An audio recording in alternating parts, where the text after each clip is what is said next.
In Cleveland, where quarterback chaos is practically a seasonal tradition, head coach Kevin Stefanski just lit a match and tossed it straight into the center of an already overheated quarterback room. After weeks of speculation, sideline glances, and awkward press conference answers, Stefanski made a move nobody thought he'd have the guts to make. Rookie Shedeur Sanders has officially been given first-team reps. Let's be clear, this wasn't a token gesture. This wasn't a PR stunt or a way to light a fire under veterans. This was a statement, a calculated, strategic shift in the Browns' offensive direction. If you're into the real story and all the messy twists they don't show on highlight reels, go ahead and subscribe. And if you're sticking around to see how this Browns QB chaos plays out, you should definitely be subscribed. One that sends a very loud message. The old rules don't apply anymore. And just like that, the quarterback hierarchy in Cleveland has been blown wide open. This is the same franchise that once clung to the idea of stability under center as if it were sacred. The same team that handed Deshaun Watson a $230 million fully guaranteed contract and built a marketing campaign around his return. The same staff that kept Joe Flacco on speed dial like a security blanket. And now, they've handed the ball, the actual ball, to a rookie who's been on the roster for barely a breath. To understand how wild this is, you have to rewind to training camp. At first, Shedeur Sanders was just a name on a depth chart. Sure, he was the son of a Hall of Famer. Sure, he had flash brilliance in college. But he was also a rookie, a late pick, an upside guy, the kind of player you develop, not unleash. Stefanski even downplayed expectations early, saying all the right coach speak things. We want him to learn, be a sponge, soak it all in. But then he started throwing. And from day one, it was different. It wasn't just about arm strength, though he had that. It wasn't just about mobility, though he moved with a smooth, confident grace that made other QBs look mechanical by comparison. It was his command, his voice in the huddle, the way he read coverages like he'd seen them before, the way the energy in the building shifted when he took snaps. And apparently, Stefanski noticed.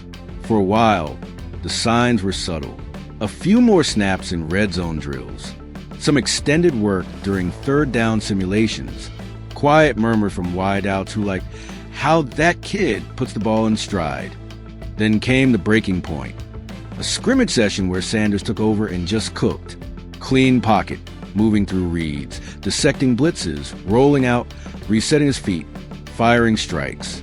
At one point, he hit 3 different receivers for touchdowns on 3 consecutive drives, each play more impressive than the last.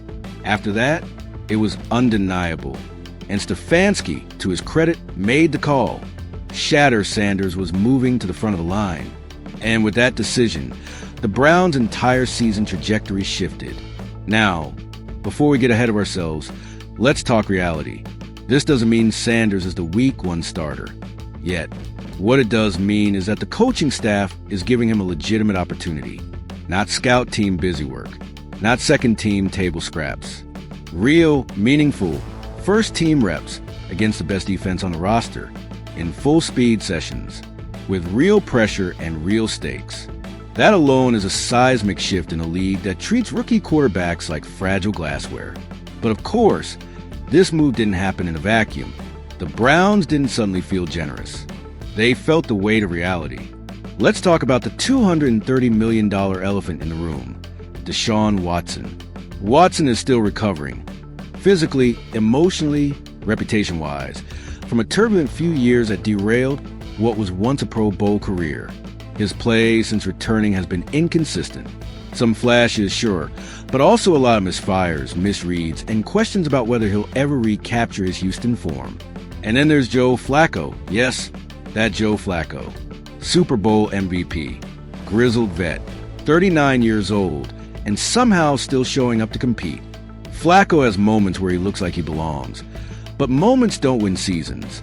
And Flacco, at this point, is a backup, not a blueprint. So when Stefanski looked around his quarterback room, what did he see? One starter under microscope, one aging vet holding the clipboard, and then there was Sanders, young, fresh, poised, and maybe, just maybe, the only quarterback in the room who could offer something different. Because make no mistake, this isn't just about replacing Watson or keeping Flacco warm on the sideline. This is about reinventing the Browns' offense. Stefanski has been slowly inching away from his traditional play-action-heavy, pocket-dependent scheme. The league has evolved. Defenses are faster. Edge rushers are more disruptive. The days of relying on a statue in the pocket are fading fast. What wins now is versatility. Playmakers, quarterbacks who can extend plays and weaponize chaos. That's exactly what Shedeur brings. He's not a run-first guy, but he can run. He's not a deep ball cannon type, but he can push it. Most importantly, he's the kind of quarterback who can break structure without breaking rhythm. And in today's NFL, that's gold. Of course, not everyone is thrilled. The reactions from the media and football traditionalists have been predictable. Cries of nepotism, complaints about rushing rookies. He hasn't earned it. He needs to wait his turn. But here's the thing, he has earned it. Sanders has shown the poise, polish, and football IQ of a veteran. And it's not just practice hype, it's execution, efficiency, every measurable and intangible you'd want from a modern QB1. So the idea that he should just sit and wait because of pecking order, that's not football. That's ego. And speaking of egos, how are the other quarterbacks handling this? Internally, reports suggest Watson isn't thrilled. And who would be? When you're the franchise face and a rookie suddenly starts taking your reps, the writing's on the wall. But Watson is also a competitor. He knows how this works. If anything, this might be the jolt he needs. If Sanders' rise pushes him to play better, that's a win for the team. Flacco, meanwhile, has reportedly been more pragmatic. He's been through this before. He knows how to mentor while still competing. But deep down, even he probably knows he's not the future. And that's where all this leads, to the future. Kevin Stefanski is not just trying to win games. He's trying to save his job.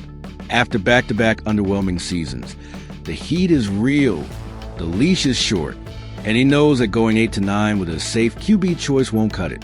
If he's going down, he's going to swing. And right now, the best chance at a real swing is a kid who just won the huddle the old-fashioned way, by balling out.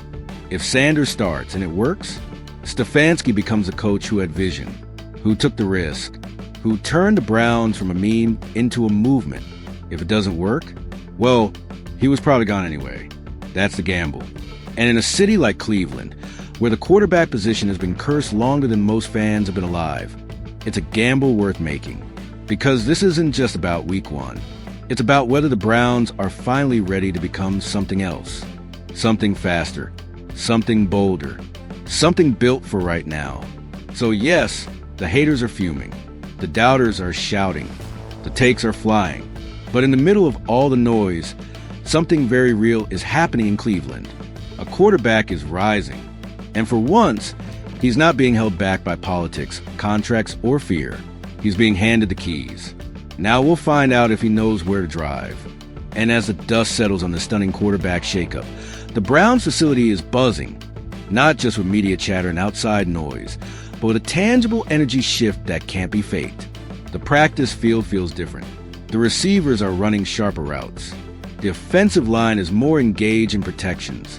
Even the defensive unit, which once treated camp as a routine, now seems dialed in when Shedeur Sanders steps behind center. Because when the guy throwing the ball brings urgency, everybody around him follows suit. What's truly remarkable here is how naturally Sanders has stepped into leadership. Not forced, not performative. Just there, present. You can see it in the way he daps up the offensive linemen after drills. The way he chats with running backs on the sideline, breaking down pass protection cues. Even the defensive backs have taken notice, reportedly calling him the most serious rookie they've faced in camp. This isn't a player being handed opportunity because of headlines. This is a player taking it with his presence. And Kevin Stefanski's decision? It's being watched under a microscope by both the locker room and the league. Internally, the staff understands the magnitude. The quarterback position isn't just a personnel choice. It's the identity of the team. If Sanders works, he becomes a face. The offensive scheme adjusts to his strengths. The playbook morphs around his style. The culture shifts toward his tempo. That's why this moment feels less like an experiment and more like a potential pivot point. But naturally, not everyone is sold. Some in the front office are reportedly concerned that this early promotion could cause ripples in the team hierarchy. After all, Sanders isn't just bumping a third stringer. He's cutting into the reps of a $230 million quarterback whose presence has defined the team's recent direction. There are also whispers of tension from player agents behind the scenes. Let's not kid ourselves. Contracts, endorsements, reputations. It's all on the line. If Shedeur becomes a guy, a domino effect follows. Deals get restructured. Roles get redefined. And suddenly, the pecking order that veterans cling to doesn't matter anymore. But what about the fans? Here's where things get really interesting. Cleveland fans have seen it all.